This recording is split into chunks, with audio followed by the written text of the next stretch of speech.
Hey everyone, it's Ben Hardy here, and in today's video, we'll be reviewing the GMC Canyon AT4X. This is the regular one without all the crazy AEV gear. Before we get in this video, I want to give a huge shout out and thank you to the Jerry Signer GMC here in South Jordan for giving me some time with this Canyon. I'll include a link to their website in the description down below. Also include a link to my car buying guide. Let's get into it.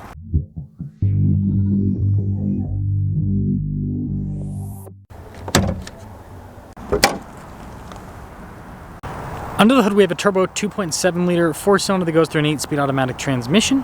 Fuel economy is 17 miles per gallon. Power output's 310 horsepower and then 430 pound-feet of torque. Now, before I move forward with this review, I do want to mention if you want to see more videos just like this, then I recommend you subscribe because I post content every single day. So taking a look at the hood, you can see it's raised up towards the center, but then you have a little divot, which is always interesting. And the Canyon's got really cool looking headlights with a split light design. AT4X there on the grille, GMC logo as well. Fog lights at the bottom. You do have skid plate protection there as well as red recovery points, so kind of a cool look, but there's the front. Our tire wheel setup is 265 by 70 by 17 on the front and over on the rear. With the wheels, got that nice silver trim, and these are solid all-terrain tires. You can see pretty aggressive with the tread. Big fender flares, AT4X there on the side. You got the rock rail protection with this too. It's always interesting with the shaping on that. Multimatic shocks here in the back as well. Take a few steps back. And there's your side profile. This leads us to the key fob. We have our lock and unlock function, GMC logo there on the back, remote start function as well. And popping into the tailgate area, it does slow lower down, very, very slow lower down. Look at that protection from the factory at the bed. We got an outlet as well.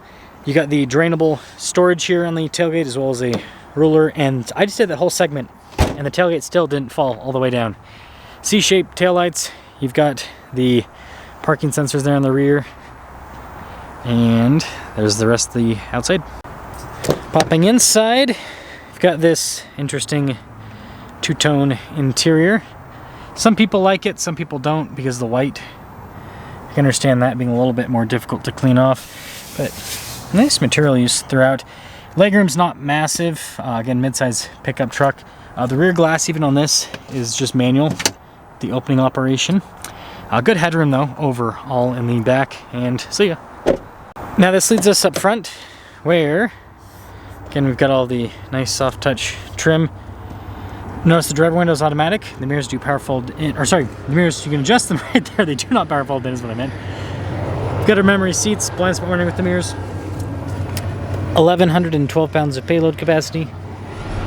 Again, with the fancy seats up front, got all of your power adjustments. Trailer brake controls integrated from the factory, and then cool trim with the vent.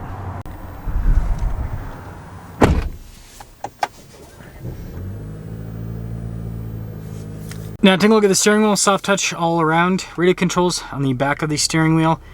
Heat steering wheel function on the steering wheel itself. You got that for the center screen. Cruise control as well. And then turn signals / windshield wiper stock. Digital gauge cluster here, and scroll through. It's cool how customizable this is. It's like whatever information you want to see, you basically got that. It loads up at a pretty decent pace. Notice it also shows the drive line and all of that. Now this does have the 360 camera system, and this one has the underbody cam added too. It's an option on this. And then yes, the lights are in the screen, and then you've got the shortcut bar here. You've got the main screen there, quick to respond. This has heated and ventilated seats, dual zone climate as well. All of those controls are below the screen. I think that part of the dash looks pretty cool with the AT4X. Have front and rear locking diffs on this, auto stop start. You've got your hazard lights, lane departure, add an auxiliary item, roll down all the windows at once, phone charging pad, shifter here for the 8-speed. And then we've got our drive line / drive mode select. So you twist for the drive mode, and then you press in for the drive line. Has 4-wheel auto as well as low and high. Nice trim here on the side. Got some cup holders. Start tracing the center console. Nice trim here on the top too. We got a regular rear view mirror, and then we do have a sunroof too. So you can see you basically have the sunroof and then the underbody cams added to this, but $57,890. So it's about the same price as a Ranger Raptor if you get this without the AEV package. Let's see how it performs.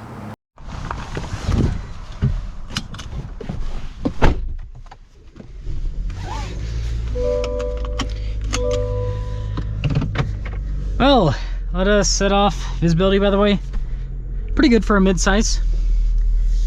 Pretty good for a midsize. So the non-AEV, right? The AEV one's got 35s and crazy bumpers, but it's also like almost 70 grand. Whereas the regular AT4X, sub 60. But it is pretty much identical in price to the Ranger Raptor, which has a turbo V6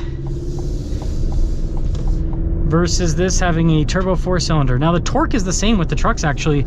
It's the horsepower that's different. The Ranger Raptor has 95 horsepower more. And that's without the Ford Performance Tune. If you add the Ford Performance Tune, then it's even bigger gap.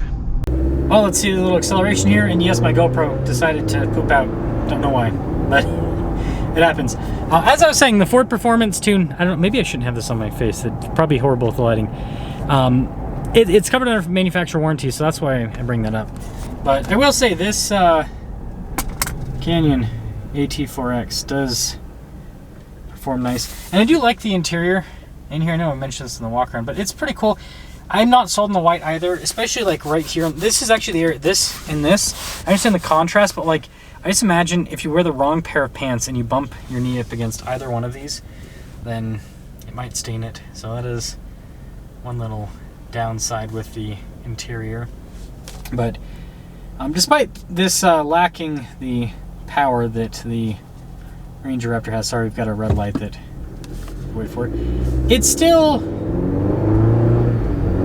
has solid low-end torque. It's still got pretty good acceleration, all things considered. It's just not the crazy monster that the Ranger Raptor is with that turbo V6. Suspension's comfortable on this, I will say that. It's not quite as floaty as the AEV version because it doesn't have big tires. It's got pretty decent sized tires, but the AEV version having 35s adds an extra layer of cushioning. And then you can also get it with the Multimatic bump stops, which helps out as well. I really got to figure out that GoPro. This happens way too often, but yeah, this is a nice drive. Steering's easy. It really does kind of float through everything. I do kind of like this more on road than the Ranger Raptor, other than the a little bit less acceleration, but overall it's more comfortable, I would say. Had to wait 2 million years for that turn, but we're back up and moving. So I guess this will get us into summing things up with this Canyon AT4X. I think this is a really cool pickup truck. My personal thought is this doesn't really have any extra benefit over the Colorado sibling. So, I don't know. I mean, maybe, again, some of you guys see the value in the interior here, but I think the Colorado interior is just as nice. So, I think this should be priced more similarly to the Colorado. I think that would help kind of like justify things. Because, I mean, $70,000 for a fully loaded one and $57K for this when the ZR2 is like $52K. I don't know. Seems a little bit out there, but it does drive really well. And I do think that GMC should, and GM in general, I should say, should consider throwing a V6 in this, just because everyone constantly makes a comparison. Ranger Raptors are sold out, these are not, so just an idea. Let me know your thoughts.